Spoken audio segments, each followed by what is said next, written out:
Good afternoon, everybody. This is Darren Garcia. I'm a partner at Vorys and one of the leaders of our online seller enforcement group.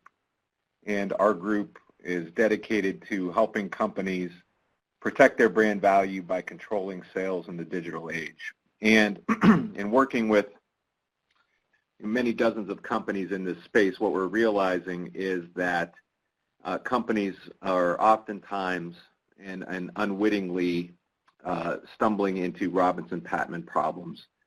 And as these things come to the surface, and as we move into an era where companies need to take a more active control over their sales and begin the process of terminating non-compliant distributors, dealers, and resellers, that these disgruntled entities oftentimes begin poking around and looking for pressure points or claims to assert against brands and manufacturers. So in this era, we thought that it was appropriate to present to you on the Robinson-Patman Act and how to avoid the risks under the Act.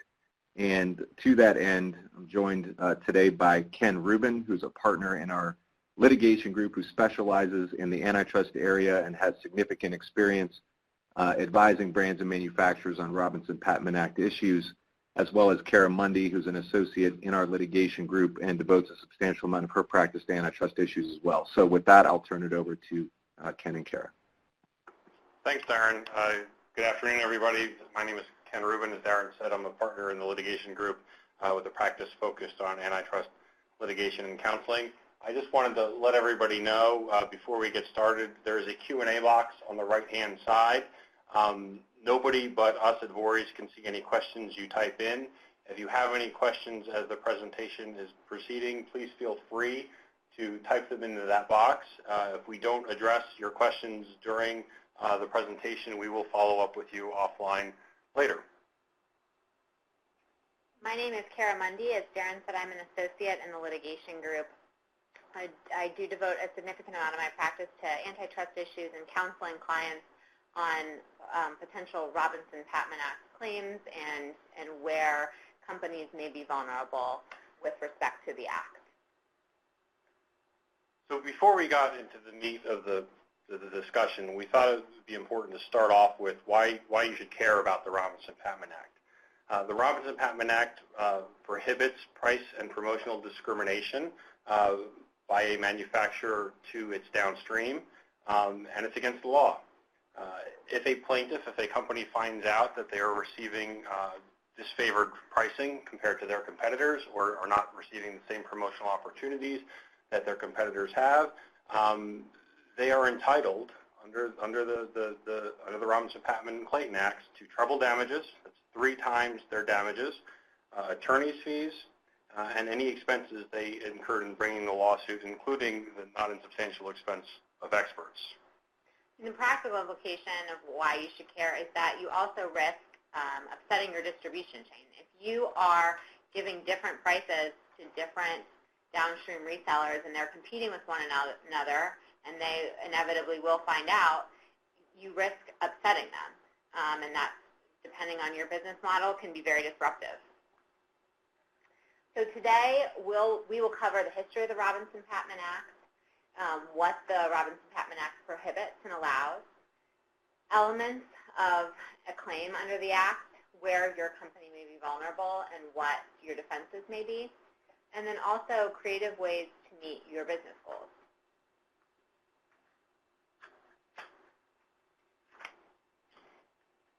So the Robinson-Patman Act is a statute from another time.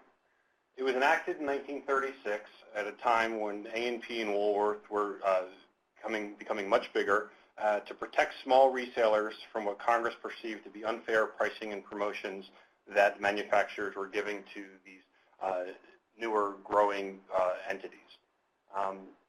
The Robinson-Patman Act in 1936, people were going primarily they were purchasing items from local grocery stores and local convenience stores. There was no such thing as the internet.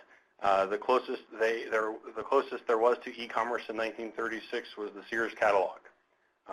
Over the last, recently, The Federal Trade Commission and the Department of Justice, the two antitrust enforcement agencies in the federal government, have not brought very many Robinson-Patman Act claims. In the last 20-plus years, there have been zero federal filings regarding the Robinson-Patman Act, but we are seeing an increase in private litigation regarding the Robinson-Patman Act and companies bringing Robinson-Patman Act claims against their suppliers.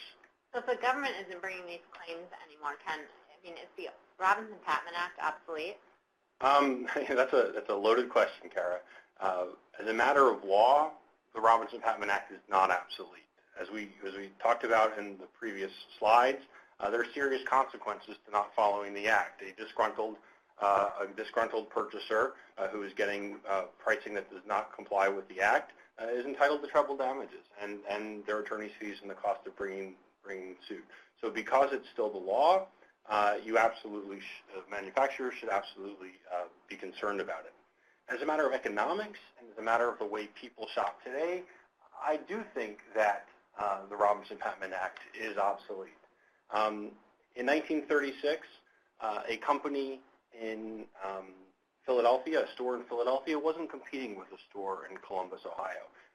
Today, those two stores, with each having web presence, are competing with each other. And as antitrust theory and economic theory surrounding competition has evolved, generally speaking, antitrust has been pushing to promote inter-brand competition. That's the competition between one manufacturer's products versus that manufacturer's competitors.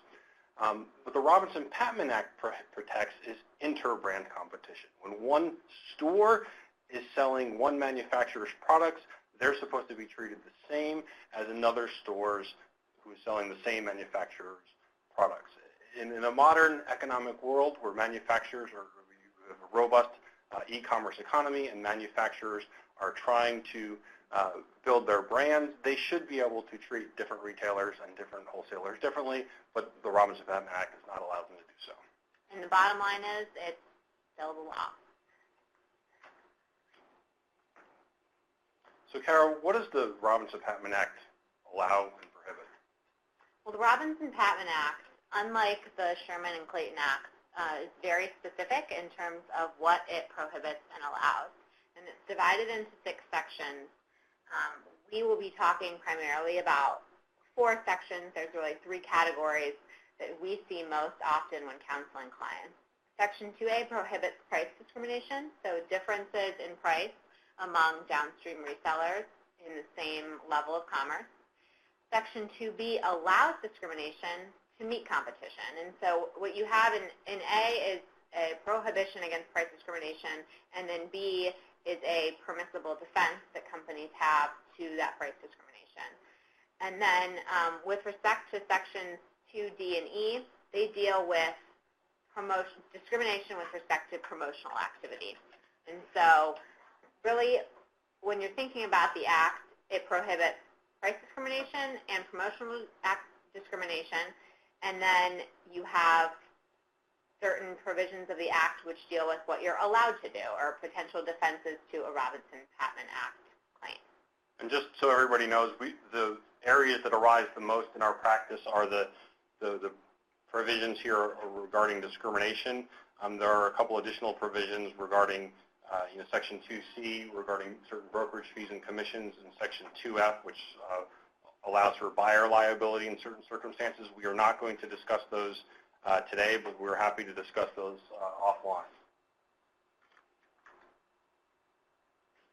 And so with respect to price discrimination under the Act, there are certain things that a plaintiff would need to prove, or certain elements of price discrimination as it applies to the Robinson-Patman Act. The first thing is that Robinson-Patman Act only applies to commodities. So it's applying to the sale of goods. It doesn't apply to services or leases. Leases are not covered under the Robinson-Patman Act. So an initial threshold question is, are you selling goods into the marketplace? The Robinson-Patman Act prohibits, if you are selling those goods into the marketplace, it prohibits differentiating in price. So if you have a difference in price, that is a key thing that you'll want to keep track of, and it requires more analysis in terms of, well, why is there a difference in price? Is it to the same, are there differences in price among the same level of commerce, and so on and so forth. So Ken, we have up here sales to 2 or more purchasers. What does that mean? So the Robinson-Patman Act, for the Robinson-Patman Act to apply, a manufacturer's product has to be sold twice. It has to be sold once to a wholesaler or a retailer, and then again to a consumer, or it can be sold more than twice. So if a manufacturer is selling direct to a consumer, it is allowed to charge different prices. You know, say you're selling shirts, you can charge one consumer one price for the same shirt that you're charging a different consumer. Same with retailers that purchase from a manufacturer. Retailers are free because the product is not intended to be sold a second time after it is sold to a consumer, to price products to consumers differently. But if you are selling a product that is then getting resold, and the intent of the first sale is going to be resold, the Robinson-Patman Act will apply. As Kara mentioned earlier, just a second ago, the Robinson-Patman Act applies when you're talking about pricing at the same level of commerce. Frequently, and we're going to talk about this in a different context later, companies will be selling both to retailers and to wholesalers. There are lots of reasons why you would want to price a product differently to a wholesaler than you do than a retailer. Wholesalers provide a distribution function that retailers do not, and wholesalers also aren't competing with retailers. So in that context, it's generally okay to sell at a different price to a wholesaler than when you sell to a retailer. Now, one thing to be careful of is the wholesaler that is also a retailer. Then you need to build in safeguards regarding if you want to give them different prices, how you give them different prices based on whom they're ultimately selling to. This is an area in which that is important when you're engaging in different pricing downstream, that you talk with antitrust counsel first. And so we know the Robinson-Patman Act applies to commodities. With respect to those goods, it applies to price discrimination among goods that are of like grade and quality. And what that means is that you can charge different prices if it's not the same good. If it's better quality, if it's a different grade of product, you can charge those different prices, and it's not a violation of the Act. Now we have a question from a participant. It says, when you say difference in price, is it a difference in the invoice price or a difference in the retail price? And it's the difference in the sales price. So if you are selling a product, if you're selling shirts to wholesalers, and the wholesalers should have the opportunity to pay the same price for the same shirt. The retail price, at least the way we interpret the question, is the price that a consumer is seeing on the tag on the shelf, and that pricing is ultimately left up to the discretion of the retailer. And as we said a little bit earlier, retailers are free to sell products at different prices to the same product at different prices to different consumers. The last aspect of the Robinson-Patman Act that you need to be aware of in terms of its prohibitions is, with respect to price discrimination, there needs to be an element of competitive injury for someone to have a claim. And this goes back to Ken's discussion about selling or differentiating prices in the same level of commerce. If you are selling goods at different prices to different levels of commerce, then there is no competitive injury because those downstream resellers are not competing with one another. So for those of you that are familiar with other antitrust statutes like the Sherman Act, where harm to competition is a higher threshold and involves really consumer protection and consumer welfare, under the Robinson-Patman Act, harm to competition means harm to a competitor. Injury is presumed. If you are a wholesaler or a retailer and you're upstream, the manufacturer you are purchasing from is giving you a worse price than your competitors, chances are pretty good you're going to be able to get damages in a Robinson-Patman case. So what are we seeing when we counsel clients with respect to price discrimination and the implications under the Act? one thing that we see a lot of is overt price discrimination. And it's intentional in that you're charging different prices for the same product. It's unintentional in that you may not know it's a violation of the act. And we hear a lot, well, everyone's doing it, or this is something that's common in the industry. You know, I think everyone's giving this type of discount. And while everyone may be doing it, it's still against the law. And so we work a lot with clients on working through those issues and trying to come up with ways to bring them in compliance with the act. But what we're seeing is that a lot of companies, whether it's intentional or it's just coupled with a lack of knowledge of what the act prohibits, are engaging in overt price discrimination. So we have a question here asking whether you can charge different prices based on volume. And the answer to that is yes, but it depends. If volume discounts and rebates are generally and functionally available, and we'll talk a little bit more about this later, to the companies that you were selling to, then yes, you can have tiered volume pricing, and a lot of companies do that. What is important here is that volume tiers are readily accessible. One of the first cases to talk about volume discount pricing, the manufacturer in that situation had a volume discount and tiered pricing that only practically one retailer could ever take advantage of, and the courts there said that volume discounting and that tiered pricing was a sham. This is an area in which it is useful if you want to either have a antitrust review of your volume pricing, or you're thinking of engaging and starting volume pricing, to talk with counsel first. And that brings up, and it could be that the person, the distributor who's buying those large volumes, you want to make a favored distributor. And Ken, what are we seeing with regard to that? So we're seeing a lot of circumstances where manufacturers have, say, 4 or 5 wholesalers that they're doing business with, and they really like 2 or 3 of them and don't like the others. And they want to help the wholesalers that they like do a better job promoting and selling their products downstream, and not give the same opportunities to the wholesalers they don't like. And this is one of the great incongruities with the Robinson-Patman Act. In that circumstance, if you're going to continue to do business with all of the distributors, the ones you like and the ones you don't like, you cannot discriminate amongst them. You need to give them essentially the same opportunities. But you're allowed to terminate and stop doing business altogether with the distributors that you don't like. And with respect, so we've talked about overt price discrimination and favored distributors. How this comes up a lot is just a lack of institutional controls on downstream pricing determination.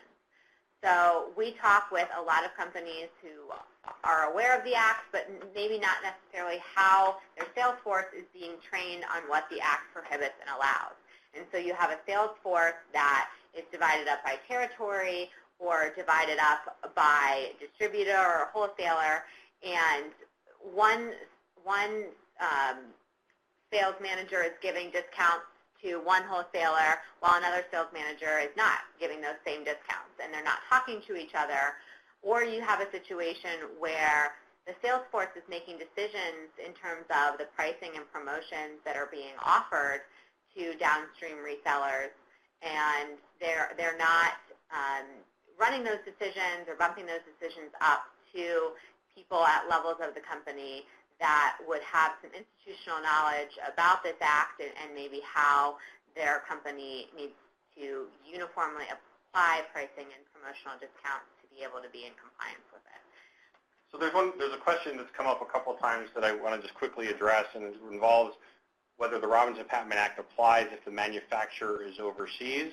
The Robinson-Patman Act applies to goods sold into the United States. So regardless of where the manufacturer is, if you are manufacturing in the Far East and then selling to U.S. wholesalers who are then selling to U.S. retailers, the Robinson-Patman Act applies. It is not specific just to U.S. manufacturers. So that's what we were seeing, and that's what we're seeing in terms of price discrimination.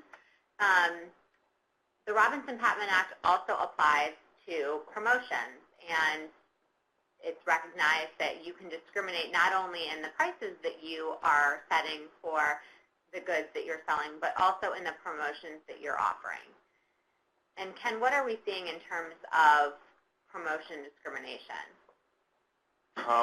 We are seeing companies giving promotions to certain retailers and not to other retailers. We're seeing a lot of situations where retailers are coming to our clients, our manufacturing clients, and saying, we would like a certain promotion. Can you work with us? And then that promotion not being made available, or that opportunity being, or a similar opportunity being made available to that retailer's competitors. I mean, who are competing customers in today's market? So, stepping back to 1936 when the Robinson-Patman Act was formed, or was passed, and to my prior example of a store in Philadelphia and a store in Columbus, the Robinson-Patman Act only prevents discrimination to competing customers. So in 1936, you could sell a product to a company in Philadelphia, to a store in Philadelphia at a different price than you would have to sell that product to a store in Columbus, Ohio. Likewise, if you wanted to provide all sorts of promotions and promotional rebates and opportunities to the store in Philadelphia, you wouldn't have to provide those to the store in Columbus, Ohio. Today, in a robust e-commerce environment, it's a trickier question. If that store in Philadelphia has an e-commerce presence and they're selling nationwide, and the store in Columbus has an e-commerce presence and they're selling nationwide, arguably they're competitors with each other. Now, this is not a settled question of law. The case law on this is unclear, and frankly, we think is going to, as it clears up, it's going to be very fact dependent on the types of products, the types of sellers, and the types of consumers. So we think that the safest way of viewing, competing customers today is if your product is being distributed online, that a brick and mortar company is competing with a brick and mortar only store in Columbus, Ohio is competing with the Philadelphia store that has an e-commerce presence, because a consumer in Columbus could purchase the product from either the e-commerce vendor based out of Philadelphia or the brick and mortar location in Columbus. Now, that is not a settled question of law, and if you have any questions that you'd like to talk about offline about who and when different companies might compete with each other, we'd be happy to have those conversations. But those are the types of things that you need to be aware of in terms of the promotions that you are giving your downstream retailers. One thing that we talked about is that they need to be made, the promotions that you're giving need to be made functionally available to competing customers. What does functional availability mean? Under the Robinson-Patman Act, it has a very specific meaning, and it means that you are making promotions available to competitors and that they know that those promotions are available. It's not enough to have a promotional package or promotional structure in your company and be giving it to one wholesaler and not telling anyone else. The way that you can be in compliance with the Robinson-Patman Act is to make the pricing, the promotions that you are offering, make them known to all competitors on the same level of commerce and offer them the same promotions that you're offering anyone else in that level of commerce. Now, competitors have to have the practical ability to obtain those promotions, and that's what Ken was talking about earlier when he discussed that case about volume discounts that were really only made available to one company practically because of the size of that company. The same applies to promotional discounts. If you are creating a promotion or have a promotional structure that, practically speaking, can only be taken advantage of by one company or two companies and not its competitors, that is not making it functionally available. And an example that we would give is if you're making promotions only available to someone who sells in all 50 states. So, Kara, if a big box store comes to you, and let's say you're a manufacturer, and says they want to engage in this promotional activity with your brand, they'll put the product at the front of the store, they will highlight it on their website, they will train their sales force to push your product over your competitors' products if you give certain rebates to them. Does that cause you any concern?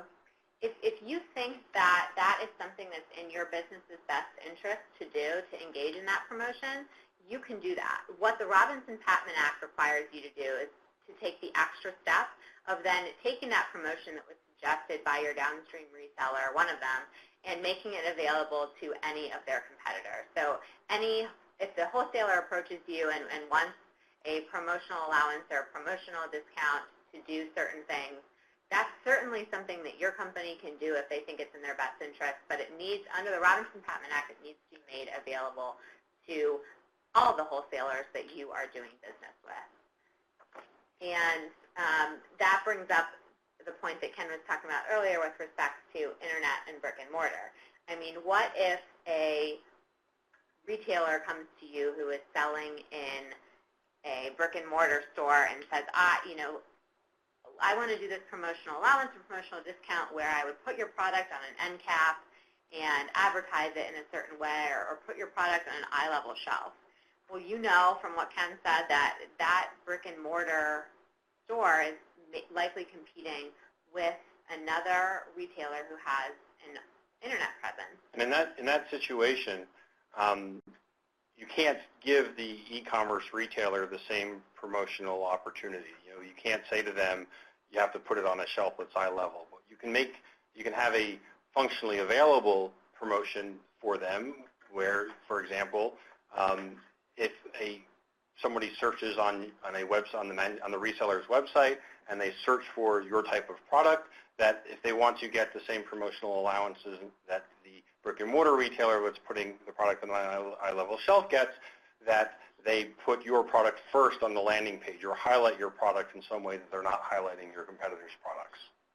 So with respect to promotional allowances and promotion discrimination, we have this idea of functional availability. There's also what's called the dual distribution problem. So we've put a chart up on the board or on your computer screens. It shows a manufacturer that is distributing its product, both selling directly to retailers and also selling through wholesalers that then sell to retailers. The dual distribution problem arises when the manufacturer, through its direct downstream, the retailers on the right-hand side of the chart, when the manufacturer through that downstream provides promotions and promotions to those retailers that it doesn't somehow make available through its wholesale chain on the left-hand side.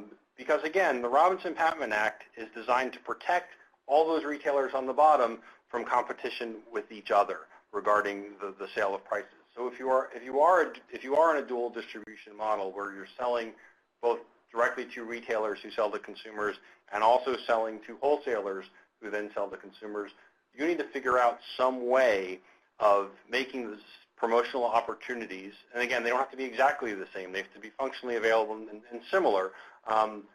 Those promotional opportunities available to all of your ultimate retail distribution chain. And with respect to promotion discrimination, what are we seeing from the clients that we counsel?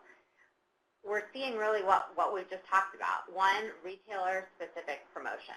So if you are offering a promotion to a retailer, and practically speaking, that retailer is the only retailer that can take advantage of that promotion, that would violate the Robinson-Patman Act, provided that retailer has competitors in the same level of commerce who, but for their internal capabilities or practical ability, would be taking advantage of that, but the way that the promotion is structured aren't able to do so. We're also seeing a lack of publication of promotional opportunities, and this goes to the knowledge element under the Robinson-Patman Act. It's not enough to have a promotional allowance available or a promotion structure available within your company. You need to make it known to your downstream resellers. Also, unrealistic criteria for obtaining promotional opportunities. If you are offering a promotional opportunity that you know will only be taken advantage of by one company or two companies and not by all of your wholesalers or distributors within the same level of commerce, that does not meet with the criteria of the Robinson-Patman Act. So one way of looking at the unrealistic criteria prong is that if you have a promotion, for example, that you're making available only to resellers that do business in all 50 states or resellers that have 2,000 plus brick and mortar locations, the courts would likely find that those are unrealistic criteria for obtaining the promotional opportunities. And that's because you'll have competitors of those companies that are doing business in all 50 states, or of those companies that have 2,000 or more brick-and-mortar stores that are competing with them, but that don't meet that criteria. We're getting a lot of questions, and we will be addressing most of them as we go along, either as part of our presentation or at the end. So if you're not hearing us answer your question right away, please hold tight. We will either get to it as part of the presentation during the Q&A at the end, or we'll follow up with you offline. I just wanted to let everybody know that. The last thing that we're seeing, and we talked about it with respect to price discrimination, but it certainly also applies to promotion discrimination, is just the lack of institutional control within companies on the way downstream promotional opportunities are determined and provided to downstream resellers. And so either there's no sales force training on what is allowed, or there is no clear criteria for promotional opportunities. And what ends up happening inevitably is disparate treatment of competitors in the same level of commerce. So the Robinson-Patman Act allows discrimination in certain circumstances. And by allows, the Robinson-Patman Act and the courts have couched these as defenses to a Robinson-Patman claim. So while you can engage in this activity and not violate the law, what really happens, what could happen is a Robinson-Patman suit is brought if you are discriminating, and then your defense to that suit is we engage in one of these permissible defenses. What practically happens in the real world is if you are engaging in permissible discrimination and a disgruntled supplier reaches out to you rather than filing a lawsuit first, you can explain and show why you engage in that discrimination. And honestly, what frequently happens then is there's a business deal put together as a matter of course. So the first area in which you're allowed to engage in discrimination is a type of discrimination that's actually provided for in the statute. It's a defense that's provided for in the Robinson-Patman Act itself, and it's called the meeting competition defense. Kara, what does the Robinson-Patman Act mean by meeting competition? Well, as Ken said, this is one of the defenses that's specifically set forth in the Act. And what it means is that if you get a call from one of your downstream resellers, and they say, your competitor A, is going to sell me the same product at $2 per unit while you're selling it at $3, will you meet their price? If you meet their price, I'll buy from you, but I've got this competitor of yours that's willing to sell it to me for $1 cheaper.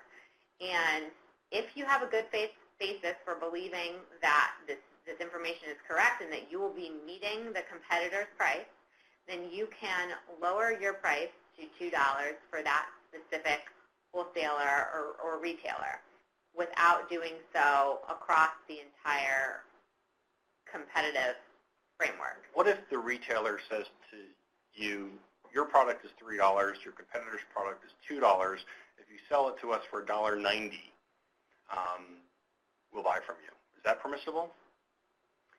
Well, that's a good question. It is permissible, but you have to, the but there is you have to then make that price available to your downstream.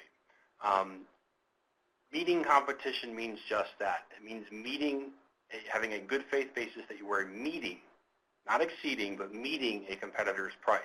As soon as the conversation turns to beating their price, then the defense doesn't apply. And we received a question a little while ago. It says if a retailer leans on the manufacturer for lower prices and is documented with communications and pressure from the retailer, does this substantiate a valid competitive situation and is defensible? And the answer to that is it depends. If you're meeting competition, meeting a competitor's price, then yes, it is defensible. You've got to be very careful to make sure that you well document that. But if they're just asking for a better price and saying, we won't sell your product unless you give us a better price, or unless you give us a better price than you're giving your competitors, you have a decision to make. You need to decide whether you want to, A, make that sale and risk violating the Robinson-Patman Act, B, make that sale and then give that price to, or that opportunity to that company's competitors, or C, stop doing business with that company. Unfortunately, that's from a legal perspective, that's the conundrum that the Robinson-Patman Act places a company in. And also, what we're seeing with respect to this meeting competition defense, you can't go and talk to your competitors about what they're selling the goods at, and try and figure it out that way. That obviously has antitrust implications beyond the Robinson-Patman Act, and that's something that is not prohibited. So if you get a call from one of your downstream resellers in this situation, the key is meeting that price, but not beating it. So the next area in which discrimination is okay is so-called cost justification defense, which applies typically to manufacturing costs and delivery costs. So say, for example, the price you're charging customers is the landed price delivered to them. And you have a factory right across the street from the distribution center of a major customer. Obviously there, the cost of getting the goods off of your assembly line and into their distribution center are far less than the cost of shipping those goods 2,000 miles away to another company or another distribution center. In that situation, you can, if your pricing includes delivery, you can charge a lower price to the customer across the street from your manufacturing plant than you do the customer 2,000 miles away. Now, importantly, though, that difference in price has to actually relate to the cost that you're justifying. So if it is a delivery cost and you're saving $2 a unit driving it across the street versus shipping it 2,000 miles, your price should reflect that $2, and you should not use and cannot use the cost justification defense as a way to increase prices in a way that otherwise would be impermissible. Another area that the cost justification defense applies is, say you have limited run manufacturing, where a company calls up and orders 1 unit, and another company calls up and orders 100 units. And if the cost of manufacturing that 1 unit is significantly higher to you than turning on the assembly line and having a run of 100 units, then you can justify a difference in price based on the cost of manufacturing. Next, discrimination may be okay if there are changing conditions. If you have seasonal or perishable goods that you would like to discount or sell at different prices, that is often okay. Fresh apples, for example, sell at a higher price than rotting apples. Bathing suits you can sell at a lower price in January than you can in July. And so those are the types of changing conditions that often justify a difference in price under the Act. And the final area in which discrimination may be okay is if you've made the pricing or promotions functionally available. If you have a promotional rebate that is available to all of your retail customers and only half of them choose to take advantage of it, the half that didn't choose to take advantage of it but could have taken advantage of it if they had chosen to follow the conditions associated with the marketing allowance, they have nothing to complain about if they chose not to take advantage of an available pricing or promotional program. Now, we have an asterisk here that says if you have market power, call us first. As we talked about earlier, the Robinson-Patman Act is about protecting competitors who are selling the same manufacturer's goods. It is not about protecting interbrand competition. But if you are a company and you don't have any interbrand competition, such that a customer of yours has no place else to turn if they're not able to purchase a product from you, then we should talk before you engage in any of the protected activity talked about on this slide. There's a different standard, and it's sort of a moving standard based on market power and the ability of customers to substitute your product for another. If there isn't the ability to substitute, there's more risk to engaging in activities that otherwise may look legal. So we've talked about all of these situations that arise under the Robinson-Patman Act and what it prohibits and allows. Now, what's are the elements of a typical plaintiff case, and where might your company be vulnerable? So one of the things I want to highlight before we talk about the points on the slide is that with all of these points, it can be a fact-intensive inquiry. And from a litigation perspective, what that means is if a plaintiff pleads these facts in a complaint and files a lawsuit, chances are pretty good that they will have a right to get to a jury, which means that in a defensive posture, the ability to end the lawsuit early is lessened. The first prong here is, they were going to plead that their competitors got a different price or a promotion than they did. That the company suing you is going to say our pricing was higher than our competitors, or we were not given the same promotional opportunities. Now, Kara, how would anybody know whether they're getting different prices or promotions than their competitors? Okay, we get this question a lot from companies who we counsel, and really in today's day and age with the information available on the internet, it's pretty easy for a competitor to find out or to determine whether they think that you're getting a competitive advantage in the marketplace. And that can be as easy as walking into a store and looking at prices that don't make economic sense, or doing research on the internet to figure that out. So one example I like to think of when we talk about how anybody, how companies would find out a difference in prices. If you think about what it was like to purchase a car, 20 years ago, consumers were at a great information deficit compared to car dealers. Car dealers were getting all sorts of factory-to-dealer rebates and promotional incentives and wholesale pricing that consumers didn't know about, and the car salespersons, the car sales dealers were at a competitive advantage, at an advantage as to consumers. Today, if you buy a car, there's any number of websites that will show you what the price to the dealer was, what the incentives to the dealer are, what the manufacturer to dealer rebates are. You can find out what floor plan financing is costing dealers, so there's no information deficit. It's very similar in the retail market. In 1936, the store in Columbus, Ohio had no idea what the store in Philadelphia was selling the same product for. Today, that store goes online and does some research, and if they see that their competitors are selling the same product at a price that doesn't make margin sense based on what they are getting purchasing the product for at a wholesale level, it'll raise concerns. So practically speaking, we understand that companies aren't going out and publishing their pricing lists and what they're offering their downstream resellers, but in the information age, that information is readily available, and so it's not something that you can rely on that the competitors won't know what's going on in the marketplace. So what do we mean by like, grade, and quality? Well, it's not enough for a plaintiff to just allege that there's a difference in a price or promotion. It needs to be with respect to goods that are of like, grade, and quality. And so if it looks the same, but the material is different, or the structure of what you're selling is different, it is not of like, grade, and quality, and companies are entitled to charge different prices for those items. Now, I think there's a famous case out there with respect to milk. Is that right, Ken? Yes. So like, grade, and quality can be a very fact-intensive inquiry. And my favorite case on this involves canned condensed milk.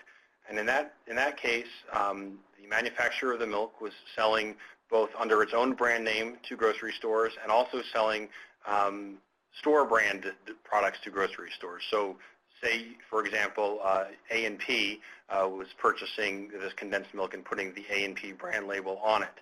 And they were selling the same, and the can is exactly the same. It was coming from the same cows off the same line and put it in the same cans, frankly. It just had a different paper label on the outside. And this milk producer was selling the milk at a different price, whether it was a store brand or its own brand. And what they said was consumers view these two products differently. Even though the milk in the can is exactly the same, consumers view it differently. And the court said that you can't just say that. You need to actually have proof that even though the product inside is exactly the same, and that the labeling difference matters to consumers, and sent the case back.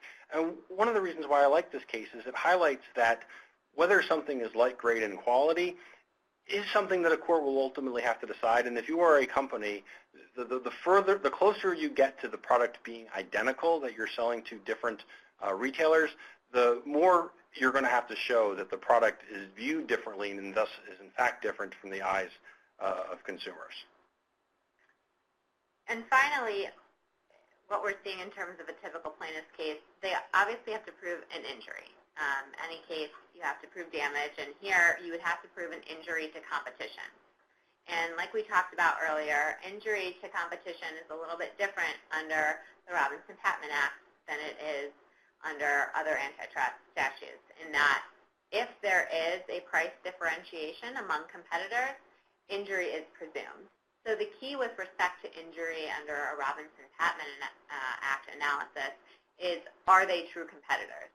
And with the other 2 points on this slide, it is going to be a fact-intensive inquiry, especially with what we discussed about internet sales and how companies with an internet presence are really competing across the broader marketplace. So one question that's come up along these lines is, can you charge different prices for an online retailer only versus a retailer that also has brick-and-mortar stores? And I don't think it's going to be a very satisfactory answer. It depends. It's going to be a very fact-intensive inquiry whether or not online companies are actually competing with brick-and-mortar only companies. I think it gets even further muddied when you have brick-and-mortar companies that also have an online presence.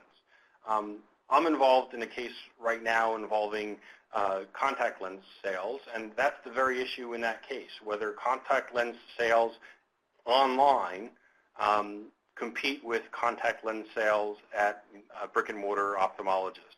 And I'll be frank, the position we're taking is that customers are price sensitive, and if the prices are better at brick-and-mortar stores, or it's more convenient for them to purchase at brick-and-mortar stores, that they will purchase there rather than online, and thus brick-and-mortar and online are actually competitors. And in that situation, my case isn't the Robinson-Patman case, but applying that to the question, the safest bet, unless there are facts that you can show that there are different markets altogether and that online doesn't compete with brick-and-mortar, the safest thing to do in that circumstance would be to give both the same pricing, both brick-and-mortar only stores and online only stores the same pricing opportunities.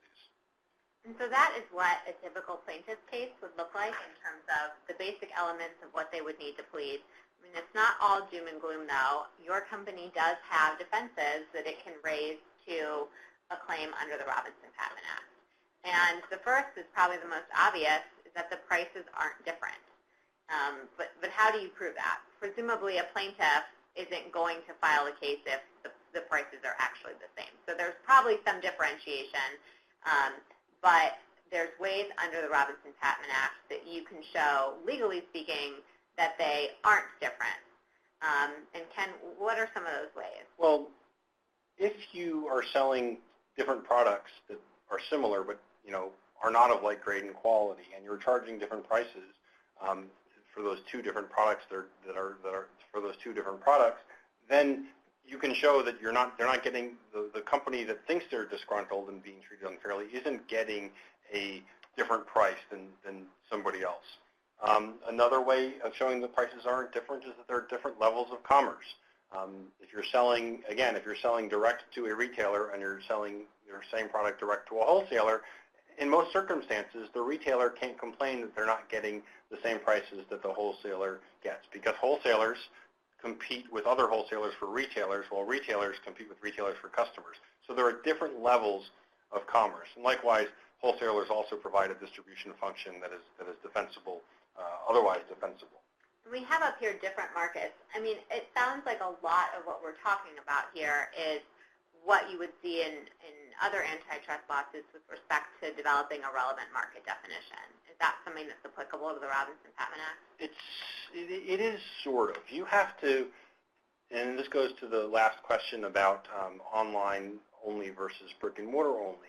You have to define what the relevant market is for purposes of determining whether, in fact, there is discrimination. Again, going back to 1936, if you wanted to charge the store in Philadelphia $10 per unit for your product, and the store in Columbus, Ohio, $12 per unit for your product, even though it's the same product and they're both stores selling to consumers. In 1936, those two stores weren't competing with each other. So from a market definition perspective then, you can engage in discrimination because, and you have an absolute defense to the case that the store in Columbus, Ohio would bring for paying a higher price because they're not competing and not in the same market as the store in Philadelphia.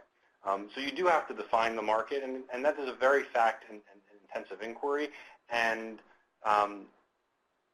it's not one, that is one where experts, if there was litigation and you were saying your pricing differences were okay because the two companies weren't actually competitors with each other, well, the plaintiff is going to have an expert that says, yeah, we do compete, and this is how we compete, and you're going to be required to have affirmative economic testimony on the defense showing why they're not competitors. So the safest thing, I think, to do for companies that are risk-averse is to assume a broader competitive market than might actually otherwise exist. And we have these other two defenses listed on the slide, the meeting competition defense and functional availability. We've talked about those some, but just to reiterate, with respect to the meeting competition defense, it's meeting competition, not beating it, and it's really a function of being approached by a downstream reseller who's saying, this is the price that I am getting from your competitor. Will you give me that price? Not something lower, but will you give me that price? And in that case, you are permitted to give that specific downstream reseller that price while not providing it to others. And then with respect to functional availability, what we've been talking about is the plaintiff won't have a case if the promotion or the price was made available to them and they didn't take advantage of that, whether that's a volume discount price or a specific promotion that for whatever business reason they chose not to engage in. As long as you can show that they knew about it and that it was made available, that is a defense to a differentiation in price under the Robinson-Patman Act. So we wanted to talk a little bit about how some ways you can meet your business goals. And the first point on here I refer to as punt the problem. So if you are dealing, for example, if you are selling to wholesalers, and we see this arise regularly where a wholesaler will come to one of our manufacturing clients and say, this big box store downstream from us is insisting that they get better pricing than anybody else, or that they get, if they purchase a certain volume, they get these rebates, and we want you to flow that better pricing or those rebates through us specifically for the benefit of one company. A solution to that, and it might not be a great solution for some companies. It depends on what your business means and how you typically promote your product. But one solution to that is sticking the problem completely on the wholesaler. And one of the ways of doing that is saying, I'm not going to engage, saying to the wholesaler, I'm not going to engage with you regarding pricing to specific customers, and setting up a system where all your wholesalers are getting the same types of volume discounts or volume pricing. So if you have 3 wholesalers, they're all treated the same. And if your wholesaler then wants to charge a different price to one of its downstream customers than to others, without your knowledge or permission or instruction, then the Robinson-Patman Act problem is now on the wholesaler rather than on the manufacturer. The second prong is exclusivity. If a company comes to you and says, we would like better pricing than anybody else, you can sell that. Your response to that can be, we'd be happy to give you a better price. Will you sell our product exclusively? Or, as you frequently see in the marketplace, a company selling or a retailer selling a retailer-exclusive line of clothing or a retailer-exclusive line of electronics that is different in some way than the products sold by others. So, with large retailers who are putting a lot of pressure on manufacturers for better pricing, one thing to think about is, can I create differences in the product so that the retailer is happy, that there is actually a difference in like, grade, and quality between what they're selling and somebody else is selling, and therefore give them better pricing than I'm giving anybody else because they're buying something on an exclusive basis. The next point here cease doing business with problem distributors. All that the Robinson-Patman Act requires that you do is if you are doing business with distributors who are competing, that you provide them with the same prices and promotions. It doesn't require you to do business with those distributors. If there are distributors who are demanding prices or promotions that you don't want to meet, or if you have problems with distributors selling your goods at a lower price than you would like them to, you don't need to do business with them.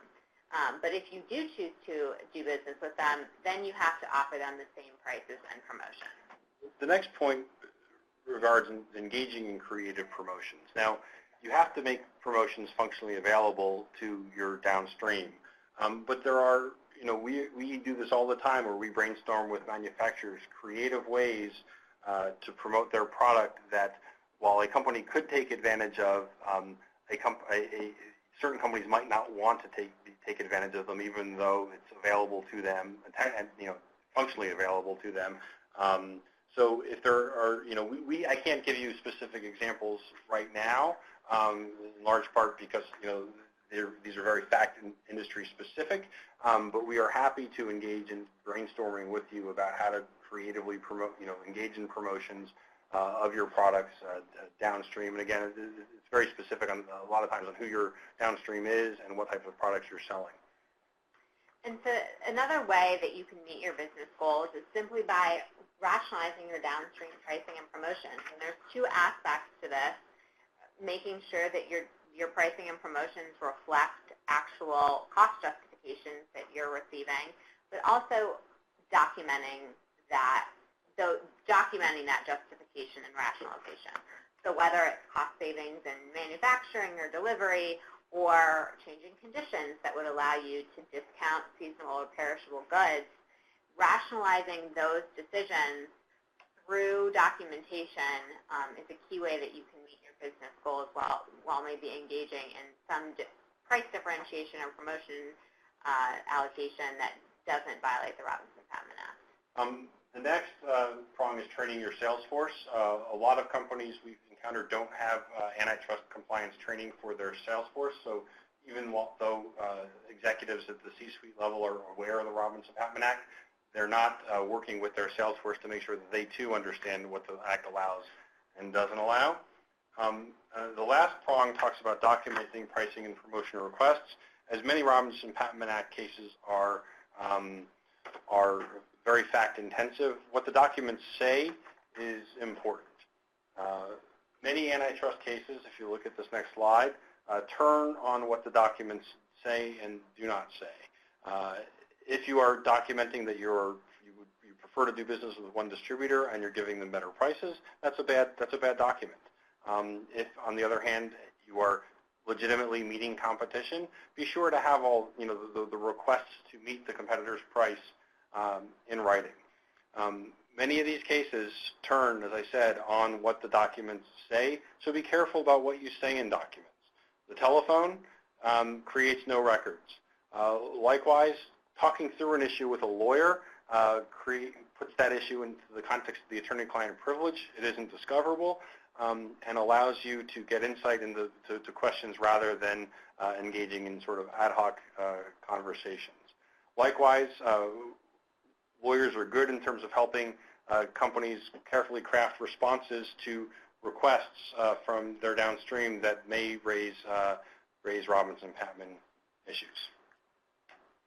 So we're going to take just a few seconds to go through. We're going to start looking at some of these questions that we haven't answered. Now, if we don't get to your question, I know we're running short on time.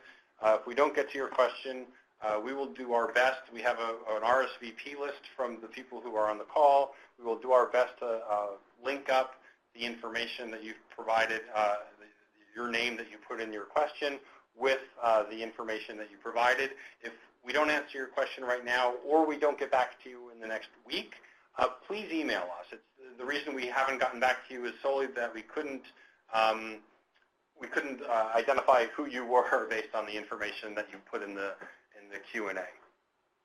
So we have a question here from a participant. Are patented products commodities under the Robinson-Patman Act?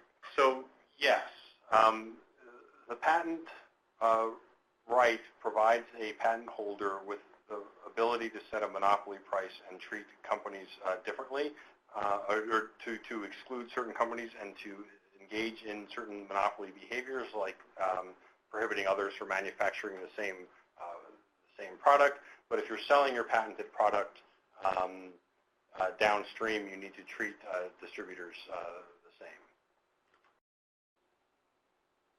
So we have a question here. What about exclusive promotional pricing? E.g., one vendor contacts the manufacturer for an exclusive 10% off for X amount of time. Would that violate the Robinson-Patman Act? If a vendor is contacting a manufacturer to get 10% off a product that is also being sold to others, so that this vendor is the only company in which this 10% offer is available to, then yes, you would be engaging in price discrimination in violation of the Robinson-Patman Act. If, however, they want to be the exclusive distributor of a product for a certain period of time, and in exchange for being the exclusive distributor, they want to get a discount that you're providing to them, since they're the only company selling the product, you can then provide them with that pricing.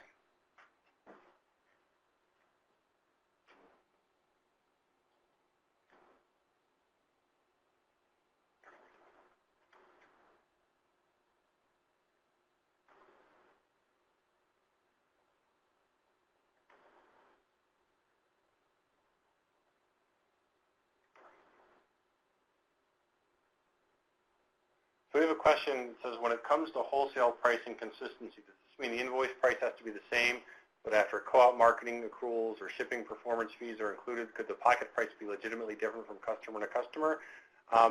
It's an in-depth question, but I think the short answer is the pricing opportunities that you give to your downstream customers need to be the same to comply with the Robinson-Patman Act. If there are co-op marketing, as we talked about earlier, marketing and promotions is something that you're not allowed. Running along on time, the last question that we're going to answer right now, we will respond again. We will get back to everybody in the next few days. If we haven't answered your question, is can we get a copy of this presentation? And my understanding is if you click on the slide deck link on the lower left-hand corner, this presentation will come up. On behalf of the Vorys, Seymour & Pease Law Firm, it's been a pleasure giving this presentation, this webinar to you today. Kara and I really appreciate the time and the opportunity to talk to all of you, and we look forward to working with you in the future. Thank you so much. Thank you. Have a great afternoon.